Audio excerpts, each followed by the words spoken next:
Previously on Adventure Overland. If you guys haven't seen parts 1 and 2 of us tackling the iconic WHIPSAW trail in our 02 GMC Yukon Denali with almost 500,000 kilometers, I suggest you go check those out first so you can get up to date with how we got to this point. It's been one heck of an adventure, and we can't wait to show you part 3.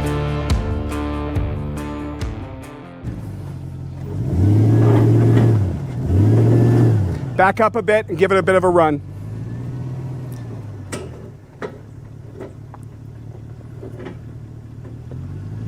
A little bit more.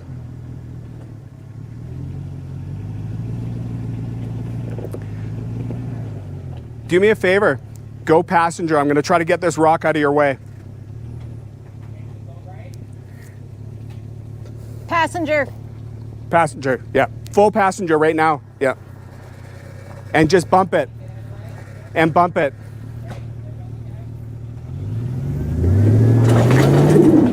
Yeah, I was worried about that one. All right. Go back a little bit and then turn that way.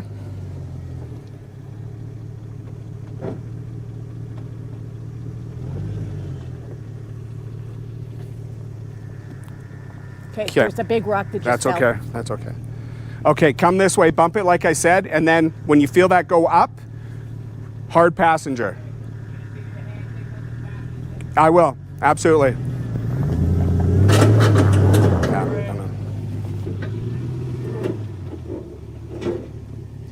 I'm going to have to get something to pull him. Well, we made up the first section of Falcon Hill, and the camera's not going to do it justice, guys, but like that's now, you know, that's camera straight. Unfortunately, I don't have an emergency brake, so I'm just sitting here with the brake kind of as light as I possibly can so I don't blow a line. I've got the crew up there. There's nothing I can do to help with this because I got to stay in the truck. If I put it in park, there's no way I'm getting it out of park. But I think they're going to hook up the winch and or just try to give me a tug. I'm surprised we made it up as far as we did. Yeah. So I'm up now behind Walt. Everyone got it helped. Well, I'm gonna, like, once I get up here, I'll go up and then whatever, I'll walk down and grab it. Or I don't know. I probably may just stop. I don't know. Well, I'm probably just going to stay here. Okay. You're probably gonna need to get right that shit right there. I don't know. Maybe just go to the top of the hill there. Hey! That's a hug on that That's one, right, bro. buddy. Oh, Good job, man. oh, thank Good you. job. Thank you. How do you like Falcon Hill? I was like, again, first half, okay, you know, if that's what it is, it's fine. As soon as I round the corner, I saw you do the little hop, I'm like, and then I saw the obstacle, I was like, holy You WHIPSAW, they said. yeah, it'd be fun, they said. Oh, yeah. I kind of offered it to Walt or somebody else, maybe.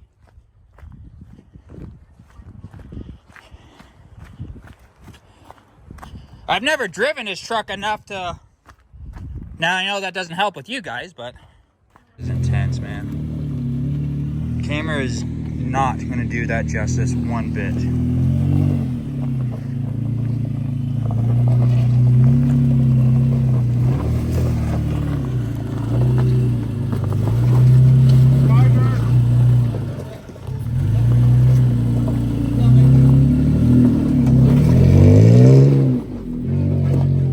Job.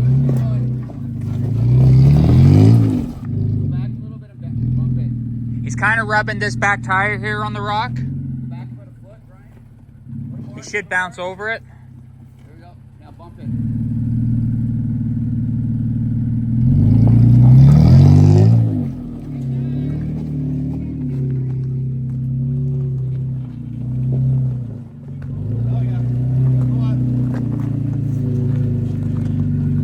There's a flat spot up there. Yeah, go pat. A little more.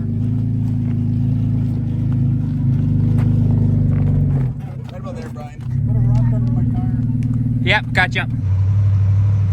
So by this time, Tynan was able to watch a few of the guys go up the hill. Yeah. He didn't feel comfortable doing this in his truck, so I suggested that Walter from Finding Life's Moments get behind the wheel and tackle Falcon Hill.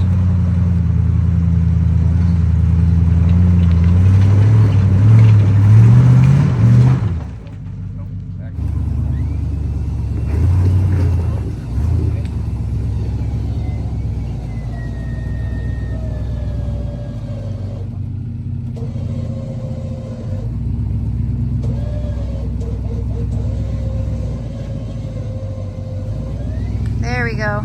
Okay. Hi, Brian.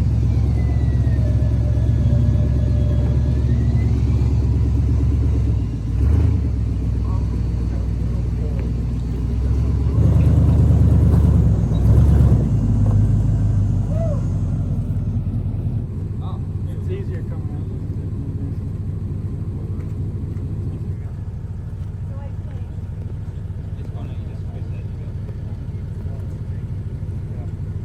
When we get to the top, we're gonna have to take these all the way out again.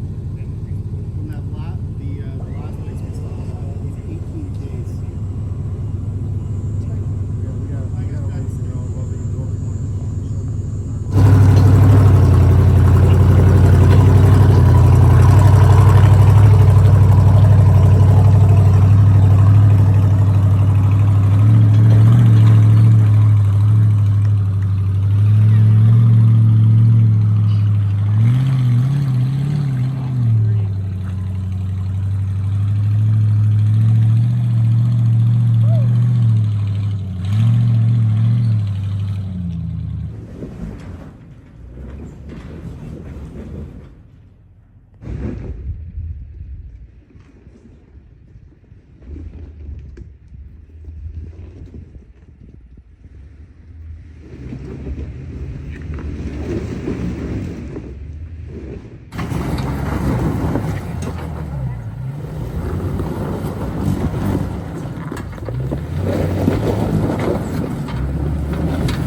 All right, 20 minutes later, Tynan bent a tie rod really bad.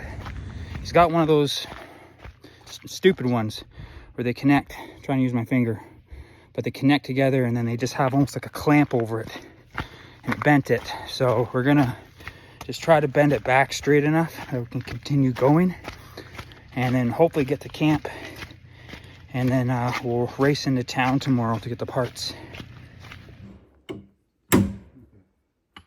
Did it budge? No. It's finding and it's holding it in. It won't let it come back. Well, unfortunately, we had to leave Tynan and Jada's truck off to the side, and so Jada is riding with us.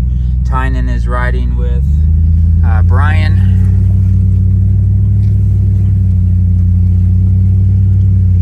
And we're now just trying to get to a spot where we can camp for the night.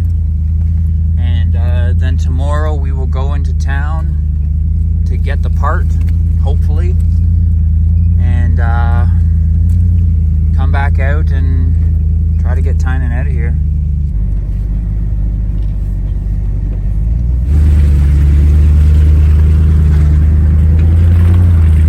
Are you vlogging?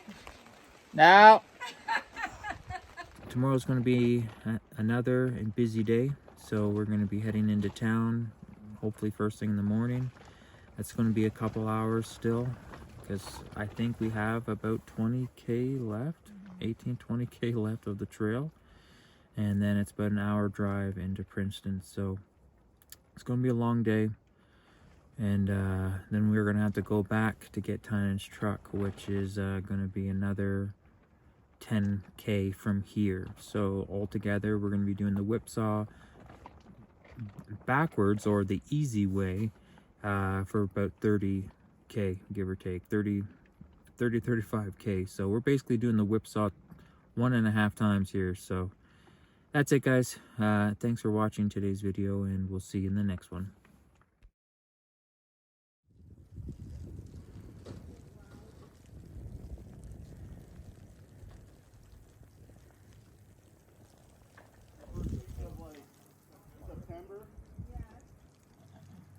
Good morning, everybody. This is day 3 of the Whipsaw Trail.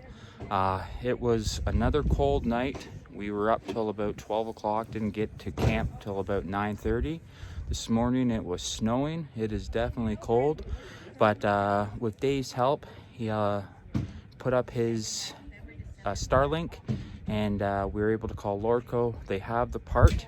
We were also able to talk to a couple guys on bikes, letting us know about the 1-4 service road that we crossed, and that we can come back in that way. So we're gonna then bypass about 8 kilometers of trail, which will be really nice. So everyone's just packing up, and then we're gonna hit the road.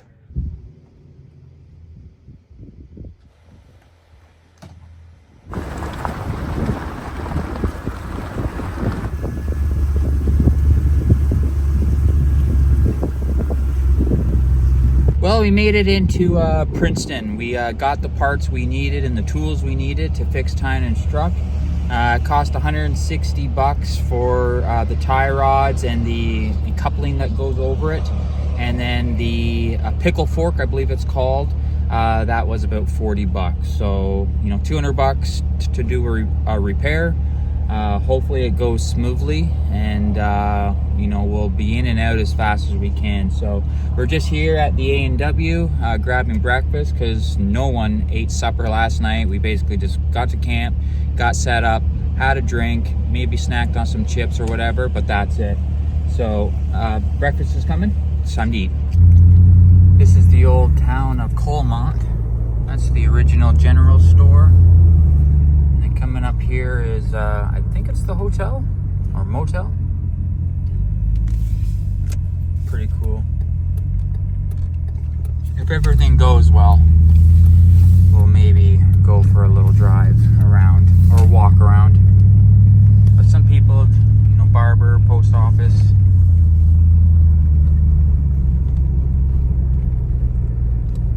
A lot of mining history here, and that would make sense of why we found a mine up top. So,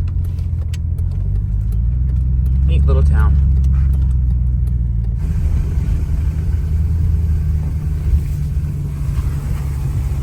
Burgers, steaks. Because of Dave's great mapping skills, we got here first try. So, super happy that that worked out as well as it did. We're only going to take 2 vehicles in, so Cheyenne and Tynan and Jada will stay here with Maverick, and then a few of the other wives are going to be staying, and I'm not so sure who else, but let's get her done.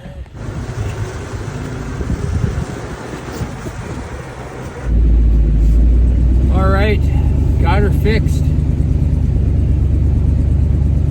Guys were great. I've never done that before, and you know, they're just great help. Let me do, again, I just jumped in to do all the grunt work because I wasn't going to let them do that. So done. I couldn't do any filming just because I didn't feel right about it. So I'm just getting to a flat spot here, and I'll wait for the guys because Dave's got to turn around.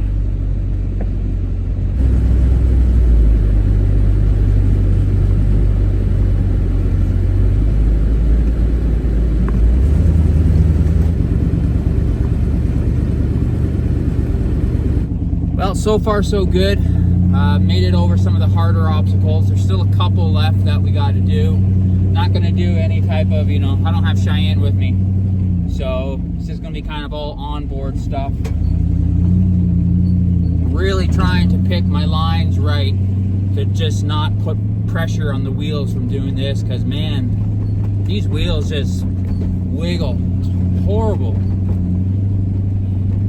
You know, I've seen it when I've been cruising with Tynan behind us, but when you're in it and like looking at it, man, those things look like they're just gonna fall off.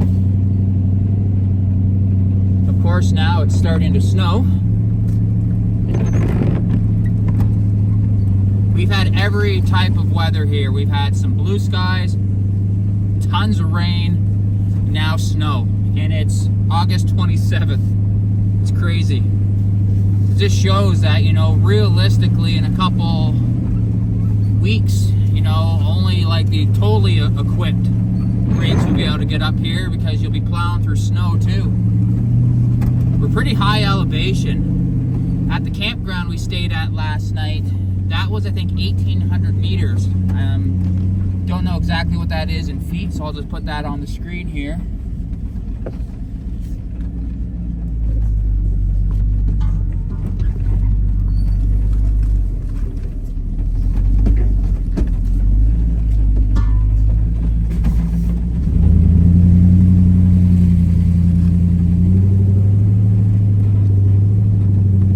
The alignment looks pretty good. I'm not saying it's perfect by any means, you know, we just eyed it. We get out of the road, and then the Forest Service road that Dave mapped out for us, it is super smooth. We were able to do, you know, 60K basically the whole way here, which was great. It saves so much time. And we'll see how the truck handles. Might be a slow drive home tonight, to hope, but hey, if we make it home, that's half the battle. It's funny, when you see Tynan's truck, you think, oh, there's a pretty badass, part of my language, but four-wheel drive truck. I would definitely say the Denali is, I won't say way better, because I know there's going to be pros and cons to both of them, but yeah, makes me proud of the old girl, because you know, she made it through this like a champ. If Tynan could find a good fabricator, he could probably get a lot of these issues resolved and get his front end all beefed up.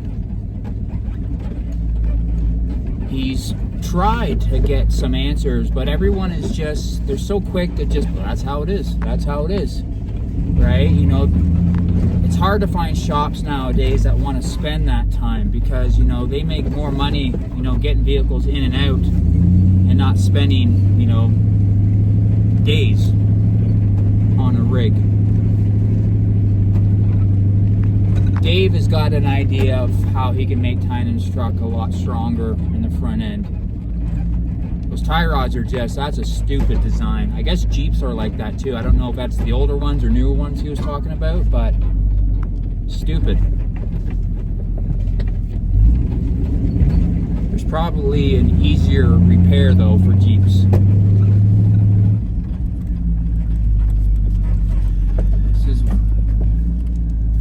This puddle, you would never know it because it looks just like all the other ones, but there's a hole and then a log.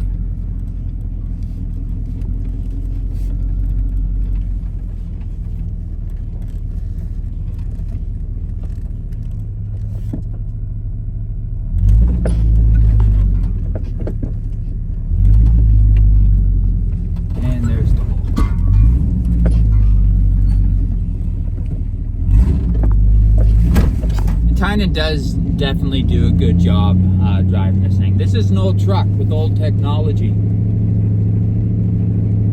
And the fact, you know, he did everything except for that last hill, you know, and that I didn't feel comfortable doing it in this truck. So, you know, I can't blame him whatsoever. It's one of those things too, I didn't want to break it because then it'd be my fault. But if Walt broke it, I'd be alright, because it's Walt. So, we're almost out, guys. You can see the other rigs through the trees. Let's go.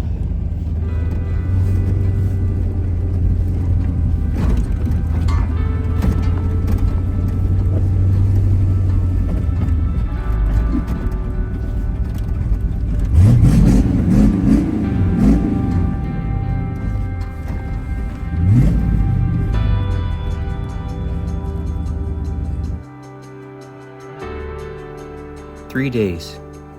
It took 3 days to complete the iconic WHIPSAW trail. And was it worth it? 100%. It not only tested us as drivers, but our rigs too. It showed us what it was capable of. Would we do it again? You betcha we will. As long as we're with great people like this, we'll continue doing it every year.